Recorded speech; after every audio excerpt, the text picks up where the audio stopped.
जय हिंद साथियों, स्वागत है आप सभी का ज्ञान कृषि फाउंडेशन के इस ऑफिशियल यूट्यूब चैनल पर। आज हम जो क्रॉप प्रोडक्शन के टॉप 300 क्वेश्चन हैं उनमें जो हम पार्ट 1 अपलोड कर चुके हैं और आज हम पार्ट 2 में 51 से लेके 100 क्वेश्चन तक डिस्कस करेंगे। पार्ट 1 में हमने ऑलरेडी 1 से लेके 50 क्वेश्चन डिस्कस कर चुके हैं। तो पहला क्वेश्चन है कि भारतीय कृषि में निम्न उत्पादकता यानी कि लो प्रोडक्टिविटी का कारण है। मतलब किस वजह से भारतीय कृषि में लो प्रोडक्टिविटी पाई जाती है। तो ए ऑप्शन है आवश्यकता से अधिक लोगों का कृषि कार्यों में लगा रहना। बी ऑप्शन है जोत का आकार छोटा होना। सी ऑप्शन है उत्पादन की पिछड़ी तकनीकी। डी ऑप्शन है उपरोक्त सभी। तो इसमें इसका राइट आंसर डी ऑप्शन होगा, उपरोक्त सभी। इन सभी कारणों से भारत की जो कृषि उत्पादकता है वह कम है। क्वेश्चन नंबर 52 है महाधान, जिसको हम सुपर राइस के नाम से जानते हैं, इसको किसने विकसित किया था। तो इसको विकसित किया था सबसे पहले जीएस खुश ने। कब विकसित किए थे? 1989 ईस्वी में इसको विकसित किए थे। क्वेश्चन नंबर 53 है चावल की खेती के लिए आदर्श जलवायु परिस्थितियां हैं। तो चावल की खेती आपको पता होगा, सबको पता है कि इसके लिए 1300 से लेकर 2500 mm जल की आवश्यकता होती है और जो टेम्परेचर होता है वह कैसा होना चाहिए? हॉट एंड ह्यूमिड, मतलब शुष्क एवं नम टेम्परेचर की आवश्यकता होती है। तो इसका आप ऑप्शन देखते हैं 100 सेंटीमीटर से ऊपर वर्षा और 25 सेंटीमीटर से ऊपर तापमान। 100 सेंटीमीटर मतलब 1000 mm से अधिक वर्षा, ये सही हो सकता है। लेकिन अगला ऑप्शन देखते हैं फसल की पूरी अवधि के लिए ठंडी व नम जलवायु। तो ठंडी व नम जलवायु होती है बट ठंडी नहीं होती, तो बी ऑप्शन गलत है। सी ऑप्शन है 100 सेंटीमीटर से कम वर्षा, तो ये भी गलत है। 100 से कम नहीं हो सकता है क्योंकि 13 से यानी कि 130 से 250 सेंटीमीटर जल की आवश्यकता होती है, वर्षा की आवश्यकता होती है। और चौथा ऑप्शन है फसल की पूरी अवधि में कुछ गर्म और कुछ शुष्क जलवायु। तो गर्म ठीक है लेकिन शुष्क नहीं, यहाँ पे कैसी जलवायु होती? नम होती है जलवायु। तो इसलिए इसका राइट आंसर ए ऑप्शन सही है। क्वेश्चन नंबर 54 है साओ पोलो किस उत्पादन के लिए प्रसिद्ध है। तो सबसे पहले आपको पता होना चाहिए कि साओ पोलो है क्या। तो साओ पोलो कुछ नहीं है बल्कि ये क्या है, एक स्टेट जो अब साओ पोलो कहाँ का है, एक सिटी है कहाँ की? ब्राज़ील की। तो साओ पोलो जो ब्राज़ील की सिटी है जो कि कहवा यानी कि कॉफ़ी के लिए बहुत प्रसिद्ध है। यदि खाद्यान्नों को सुरक्षित संग्रह सुनिश्चित करना हो तो कटाई के समय उसकी आर्द्रता यानी कि नमी अंश कितने प्रतिशत से अधिक नहीं होना चाहिए। तो खाद्यान्नों की बात करते हैं तो यहाँ पे 10 से 12% नमी होनी चाहिए। तो यहाँ पर राइट आंसर इसका 12% सही होगा क्योंकि 12 से अधिक नहीं होनी चाहिए। क्वेश्चन नंबर 56 है टमाटर के केचप में प्रयोग होने वाले रसायन का नाम। तो देखो इसमें दो तरीके से रसायन प्रयोग करते हैं। अगर जो हमारा फल क्रॉप मतलब क्या उसको बोलते हैं कलर है, कलरफुल है, तो उसको हम सोडियम बेंजोएट से परिरक्षित करते हैं। और अगर हमारा फल जिसमें कोई कलरलेस फल के लिए हम सोडियम मेटाबाइसल्फाइड का यूज करते हैं। तो टमाटर लाल होता है यानी कि उसमें कलरफुल कलर पाया जाता है, इसलिए इसको सोडियम बेंजोएट से हम प्रयोग करेंगे। इसका राइट आंसर बी ऑप्शन सही होगा। अगर यहाँ पे ऐसा फल होगा जिसमें हम कलर नहीं होता है उसको सोडियम मेटाबाइसल्फाइड से परिरक्षित करते हैं। क्वेश्चन नंबर 57 है खाद्य एवं कृषि संगठन यानी FAO food and agriculture organization की स्थापना कब और कहाँ हुई थी। तो इसकी स्थापना 1945 ईस्वी को रोम इटली में हुई थी। तो इसका राइट आंसर ए ऑप्शन सही होगा। क्वेश्चन नंबर 58 है फल तथा सब्जी प्रसंस्करण उद्योग की स्थापना कब की गई थी। तो फल तथा सब्जी प्रसंस्करण यानी कि fruit and vegetable processing industry की स्थापना 1 जनवरी 1993 ईस्वी को की गई थी। क्वेश्चन नंबर 59 है भारत का कौन सा राज्य फलों का सर्वाधिक उत्पादन करता है। तो सबसे अधिक फलों का उत्पादन कौन सा करता है, तो वह कौन सा राज्य करता है? तो इसका राइट आंसर आंध्र प्रदेश यानी कि बी ऑप्शन सही होगा। क्वेश्चन नंबर 60 है सेब के फलों का हल्का लाल रंग किस पिगमेंट के कारण होता है? तो सेब का जो लाल रंग होता है वह एंथोसाइनिन के वजह से होता है। और पपाया में कौन सा पाया जाता है? कैरिकाजंथिक पिगमेंट होता है। और मिर्च में क्या आपको पता है? कैप्सेसिन। क्वेश्चन नंबर 61 है, विश्व में कौन सा देश फलों का अधिकतर उत्पादन करता है? तो चीन फर्स्ट पे है और इंडिया सेकंड पर है। क्वेश्चन नंबर 62 है, अमरूद का कौन सा भाग खाया जाता है? तो अमरूद का जो है पेरिकार्प, जिसको थैलेमस के नाम से जानते हैं, वह खाया जाता है। इसका राइट आंसर सी ऑप्शन सही है। क्वेश्चन नंबर 63 है, सिट्रस फलों में लगने वाली हानिकारक विषाणु जनित बीमारी कौन सी है? तो सिट्रस टिस्ट्रेजा जो होता है ये विषाणु से होता है और सिट्रस कैंकर बैक्टीरिया की से फैलने वाली बीमारी है। तो इसका राइट आंसर बी ऑप्शन सही होगा। बेर, जामुन, फालसा, चेरी, आंवला इत्यादि फलों का कौन सा भाग खाया जाता है? तो बाह्य तथा अंतः फलभित खाई जाती है। नहीं, बाह्य तथा मध्य फलभित खाई जाती है। तो इसका राइट आंसर ए ऑप्शन सही होगा। ए ऑप्शन सही है। क्वेश्चन नंबर 65 है, विटामिन ए सर्वाधिक मात्रा में पाया जाता है। तो विटामिन ए सबसे अधिक किस में पाया जाता है? तो आम में पाया जाता है। कितना पाया जाता है? 4800 इंटरनेशनल यूनिट। क्वेश्चन नंबर 66 है, विश्व के फलोत्पादन में भारत का योगदान। तो विश्व के फलोत्पादन में भारत का योगदान जो है वह 10.5%, यानी कि इसका राइट आंसर सी ऑप्शन सही होगा। आम किस देश का मूलज है? यानी कि आम की ओरिजिन प्लेस, यानी कि आम के उत्पत्ति स्थान कहाँ पर है? तो इंडो बर्मा में आम का ओरिजिन प्लेस माना जाता है। और कभी कभी यहाँ पे ऑप्शन इंडिया यानी कि भारत भी दिया होता है तो भी सही होगा। तो यहाँ पे इसका राइट आंसर सी ऑप्शन है, इंडो बर्मन का क्षेत्र। क्वेश्चन नंबर 68 है, पोटेशियम मेटाबाइसल्फाइड का प्रयोग निम्न में से किस में करते हैं? तो अभी आपको बताए हैं, जिसका रंग नहीं होता जिन फलों में, उससे हम उसमें कौन सा प्रयोग करते हैं? पोटेशियम मेटाबाइसल्फाइड, यानी कि हल्के रंग वाले पेय पदार्थों में। गहरे रंग के लिए क्या करते हैं? Sodium benzoate. तो इसका राइट आंसर बी ऑप्शन सही है। क्वेश्चन नंबर 69 है, केंद्रीय खाद्य प्रसंस्करण तकनीकी यानी सेंट्रल फूड प्रोसेसिंग टेक्नोलॉजी अनुसंधान यानी रिसर्च संस्थान कहाँ पे है? तो भारत के किस राज्य में है? तो वह मैसूर कर्नाटक में है। तो इसका राइट आंसर डी ऑप्शन सही है। खाद्य प्रसंस्करण के जनक फूड यानी कि फूड प्रोसेसिंग के फादर कौन है? तो निकोलस एपर्ट, यानी कि बी ऑप्शन सही है। और इन्होंने इसकी 1810 में इसका खोज किए थे। पाश्चुराइजेशन क्रिया के संबंध में निम्न में से कौन सा कथन सही है? तो पाश्चुराइजेशन की क्रिया में हम फलों को 100 से बिलो टेम्परेचर तक हीट करते हैं, यानी कि इसका राइट आंसर बी ऑप्शन सही है।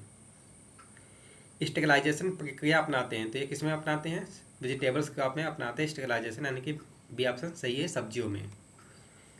क्वेश्चन नंबर 73 है, जेली बनाने हेतु चीनी की सांद्रता यानी कि जो शुगर का कंसंट्रेशन होना चाहिए कितना होना चाहिए? 65% उसमें चीनी होनी चाहिए। जेली में पानी की उपयुक्त मात्रा होनी चाहिए। तो जेली में पानी की उपयुक्त मात्रा 33 से 38% होनी चाहिए। कितना? 33 से 38%, यानी कि बी ऑप्शन सही है। मार्मलेट तैयार किया जाता है, तो मार्मलेट किससे तैयार किया जाता है? तो यहाँ नींबू जाति के फलों से मार्मलेट तैयार किया जाता है, यानी कि इसका राइट आंसर सी ऑप्शन सही है। पपेन किस फल से एकत्रित किया जा या निकाला जाता है? तो पपेन ये पपीता से निकाला जाता है। और पपेन क्या होता है? यह एक पाचक एंजाइम होता है। गोटेसी किस फल का कुल है? तो गोटेसी गोटेसी फैमिली से कौन सा फल बिलोंग करता है? तो वह कमरख है। इसका राइट आंसर सी ऑप्शन सही है। आम की आम्रपाली किस्म के प्रति हेक्टेयर कितने पौधे या वृक्ष लगाए जाते हैं? तो 1 हेक्टेयर में आम्रपाली के कितने पौधे लगते हैं? 1600। और इसकी जो स्पेसिंग होती है 2.5 × 2.5 स्पेसिंग रखते हैं। इस हिसाब से 1 हेक्टेयर में 1600 पौधे आ जाते हैं। क्वेश्चन नंबर 79 है, कैंकर रोग किस फल की चिंताजनक समस्या है? तो कैंकर किस में है? लाइम की समस्या है, यानी कि नींबू की। कौन सा फल उष्णकटिबंधीय नहीं है? यानी कि कौन सा फल उष्णकटिबंधीय? उष्णकटिबंधीय का मतलब क्या होता है? ट्रॉपिकल। तो ट्रॉपिकल का कौन सा नहीं है? तो सेब। सेब क्या है? टेम्परेट है। बाकी अखरोट, नारियल एंड काजू ये सब ट्रॉपिकल के हैं। विश्व में फलों के उत्पादन में भारत का कौन सा स्थान है? तो विश्व में फलों का उत्पादन में भारत का स्थान दूसरा है। फर्स्ट किसका है? चाइना का है। इंडिया का सेकंड है। आम की बेमौसमी यानी कि ऑफ सीजन किस्म कौन सी है? तो निरंजन एंड मधुलिका ये ऑफ सीजन किस्म है। तो यहाँ पे ऑप्शन निरंजन दिया है, तो निरंजन सही होगा, ये ऑप्शन सही है। क्वेश्चन नंबर 83 है, विटामिन B1 का धनी स्रोत कौन सा फल है? मतलब किस फल में विटामिन B1 पाया जाता है? तो काजू में पाया जाता है। ये क्वेश्चन कई बार पूछा जा चुका है, तो इसका राइट आंसर ये ऑप्शन सही है। बाथरूम फल है, तो बाथरूम फल के किस फल को बाथरूम फल के नाम से जानते हैं? तो मैंगो को के नाम से जानते हैं। मैंगो को हम बाथरूम फल के नाम से जानते हैं क्योंकि जिस प्रकार बाथरूम के बाद हाथ धोना पड़ता है, ठीक उसी तरह से आम को खाने के बाद हाथ धुलना पड़ता है, इसलिए उसको बाथरूम फल की संज्ञा दी गई है। आम का कुचना यानी कि मैंगो मालफॉर्मेशन रोधी आम की किस्म कौन सी है? तो बहादुर, इलायचा यानी कि और एलिव, ये तीनों मैंगो मालफॉर्मेशन रोग के प्रति अवरोधी हैं। तो राइट आंसर डी ऑप्शन सही होगा, उपरोक्त सभी। आम की सीडलेस बीज रहित वैरायटी कौन सी है? तो आम की सीडलेस यानी बीज रहित वैरायटी कौन सी है? तो वह सिंधु है। और सिंधु का क्रॉस किससे है? रत्ना इंटू अल्फांसो का। और रत्ना का क्रॉस किसका है? नीलम इंटू अल्फांसो से रत्ना बनी है, और रत्ना इंटू अल्फांसो की क्रॉस से सिंधु बनी है। तो यहाँ पे सीडलेस वैरायटी तो सिंधु है, इसका राइट आंसर ए ऑप्शन सही है। और निरंजन आपको बताए हैं क्या क्या है? यह बेमौसमी यानी कि ऑफ सीजन वैरायटी है।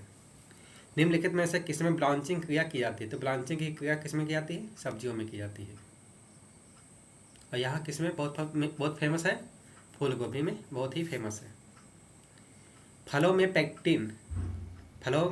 पेक्टिन की मात्रा ज्ञात करने के लिए किस यंत्र का प्रयोग करते हैं? तो जेल मीटर का यूज करते हैं पेक्टिन को मापने के लिए, और नमी को मापने के लिए हाइड्रोमीटर, और मिल्क में जो ग्रेविटी है उसको नापते हैं लैक्टोमीटर से, और रिफ्रैक्टोमीटर से हम ब्रिक्स को मापते हैं। कौशल किस फसल की उन्नत प्रजाति है? तो कौशल किसकी उन्नत प्रजाति है? मूंगफली की है। तो राइट आंसर सी ऑप्शन सही होगा। सेब के फल में लाल रंग का कारण अभी आपको मैं बताया हूँ, एंथोसाइनिन की वजह से होता है लाल रंग सेब में। क्वेश्चन नंबर 91 है, स्पॉन्जी टिश्यू यानी कि यह किस स्पॉन्जी टिश्यू जो होती है किस वैरायटी की गंभीर समस्या है? तो वह है अल्फांसो। अल्फांसो में स्पॉन्जी टिश्यू नामक एक डिजीज लग जाती है। क्वेश्चन नंबर 92 है, भारत में केसर का सबसे बड़ा उत्पादक कौन सा? तो भारत में केसर का सबसे बड़ा उत्पादक जम्मू कश्मीर है, और केसर के साथ साथ यह सेब के उत्पादन में भी शीर्ष स्थान रखता है। सबसे नंबर 1 पे जम्मू कश्मीर है। पश्चिम बंगाल में क्या है? धान और सब्जियों टोटल जो सब्जियां होती हैं उसमें नंबर 1 पे पश्चिम बंगाल है। तमिलनाडु में क्या है? यहाँ पे गन्ने की सबसे अधिक प्रोडक्टिविटी पाई जाती है, और गन्ने का सबसे अधिक प्रोडक्शन होता है उत्तर प्रदेश में। सबसे अधिक चीनी मिल है महाराष्ट्र में, इसको भी आप याद रखिएगा। क्वेश्चन नंबर 93 है, कृषित क्रांति यानी हरित क्रांति के फलस्वरूप गेहूं का प्रति एकड़ उत्पादन का रिकॉर्ड अंक था। मतलब जब हरित क्रांति आई थी 1966 में, उस टाइम गेहूं का पैदावार कितनी हुई थी? 1 एकड़ में। तो 22 माने कि 2222 kg एक एकड़ में उसका उत्पादन हुआ था। लेकिन अगर ये हेक्टेयर में पूछे तो इसको हम 2.47 से मल्टीप्लाई कर देंगे। 2.47 इससे मल्टीप्लाई कर देंगे तो ये हेक्टेयर में आ जाएगा। क्वेश्चन नंबर 94 है कि दक्षिण भारत में उच्च कृषि उत्पादकता का क्षेत्र पाया जाता है। तो उच्च कृषि उत्पादकता का क्षेत्र कौन सा है? तो तमिलनाडु तट है। और विदर्भ का क्षेत्र कहाँ पाता है? यानी कि महाराष्ट्र में विदर्भ होता है। और तेलंगाना आपको पता ही है कि ये जो आंध्र प्रदेश और तेलंगाना ये अलग हुए थे। कब अलग हुए थे? 2014 ईस्वी में। तो इसका राइट आंसर बी ऑप्शन सही होगा। क्वेश्चन नंबर 95 है, देश में सर्वाधिक गन्ने का उत्पादक राज्य, अभी मैंने आपको बताया हूँ सर्वाधिक गन्ने का उत्पादक राज्य उत्तर प्रदेश है। सबसे अधिक चीनी मिल महाराष्ट्र में है, और सबसे अधिक प्रोडक्टिविटी हमारा तमिलनाडु में है, अभी आपको बताए हैं। क्वेश्चन नंबर 96 है, भारत में सर्वाधिक कॉफी उत्पादक राज्य। तो कॉफी उत्पादक राज्य नंबर 1 पे है कर्नाटका। कहाँ से कॉफी? कर्नाटका। क्वेश्चन नंबर 97 है, मैक्रोनी गेहूँ सबसे सबसे उपयुक्त किन परिस्थितियों में है? तो मैक्रोनी गेहूँ जो होता है वह असिंचित क्षेत्र के लिए उपयोगी होता है, यानी कि असिंचित परिस्थितियों के लिए मैक्रोनी गेहूँ बहुत ही उपयोगी होता है। क्वेश्चन नंबर 98 है, निम्नलिखित में से कौन सी एक खरीफ की फसल है? तो खरीफ की फसल कौन सी है? सोयाबीन है, बाकी सरसों, अलसी, मसूर ये रबी की क्रॉप है। क्वेश्चन नंबर 99 है, निम्नलिखित में से किसमें विटामिन की मात्रा सर्वाधिक पाई जाती है? तो विटामिन की मात्रा सबसे अधिक किसमें पाई जाती है? पालक में पाई जाती है। यहाँ पे टेबल में दिया है, पालक में विटामिन ए जो है वह 25,000 इंटरनेशनल यूनिट में पाया जाता है, विटामिन बी जो है वह 0.28 और सी है 40.9। सबसे अधिक विटामिन पाई जाती है पालक में। क्वेश्चन नंबर 100 है, केले के वृक्ष का प्रसारण किस विधि द्वारा करते हैं? तो शॉर्ट शकर यानी कि जो शकर्स होती है उसके द्वारा केले का प्रसारण करते हैं, और इसका जो वजन होता है 750 ग्राम होना चाहिए, इससे अधिक नहीं होना चाहिए। 500 से लेकर 750 ग्राम होना चाहिए।